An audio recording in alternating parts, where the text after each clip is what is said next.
एक आदमी था। वह नए नए एडवेंचर करता रहता था। एक दिन वह एक छोटी सी नाव लेकर अकेले ही समुद्र की सैर करने निकल पड़ा।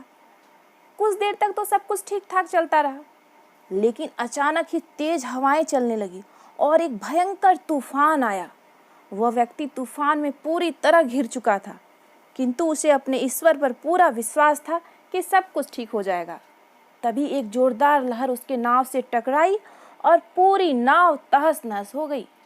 वह व्यक्ति ईश्वर का नाम लेकर अपनी लाइफ जैकेट के सहारे समुद्र में कूद पड़ा।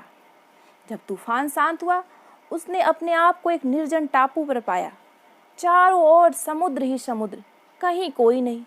लेकिन वह व्यक्ति डरा नहीं, विचलित नहीं हुआ, घबराया नहीं।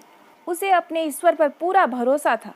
उसे भरोसा था कि उसने कभी किसी के साथ बुरा नहीं किया है तो उसके साथ भी बुरा नहीं होगा। उसे भरोसा था कि ईश्वर उसकी मदद के लिए किसी न किसी को अवश्य भेजेंगे।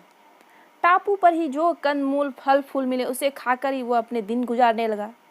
कई दिन बीत जाने के बाद भी जब कोई उसकी मदद के लिए नहीं आया तो उसने सोचा जैसी ईश्वर की मर्जी।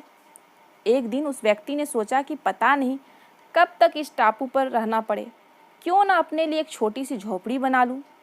उसने पूरे दिन लकड़ी, पत्ते, घास फूस इकट्ठा कर अपने लिए एक छोटी सी झोपड़ी बनानी शुरू की। रात होते होते उसकी झोपड़ी बनकर तैयार थी। वह व्यक्ति बहुत ही प्रसन्नता से अपनी झोपड़ी को देखकर सोच रहा था कि चलो अब रात इसमें आराम से गुजरेगी। तभी अचानक मौसम बदल गया और उसके झोपड़ी पर बिजली गिर गई। यह देखकर उसके सब्र का बांध टूट गया। वह जोर जोर से रोने लगा और ईश्वर को कोसने लगा कि हे प्रभु, मैंने तुम पर इतना विश्वास किया। मैं इस निर्जन द्वीप पर फंस गया, किसी तरह कंद मूल खाकर जीवन गुजार रहा हूँ, लेकिन मैंने तुमसे कभी कोई शिकायत नहीं की। आज मैंने एक छोटी सी झोपड़ी बनाई, इसमें मैं एक रात भी बिता नहीं पाया और तुमने बिजली गिराकर इसको जला डाला। तुमसे मेरी एक छोटी सी खुशी भी नहीं देखी गई। यह कहकर वह धम से जमीन पर बैठ गया। तभी वहां टापू पर एक नाव आकर रुकी। नाव पर से दो आदमी उतरे और उसके पास आए और बोले, हम लोग तुमको बचाने आए हैं।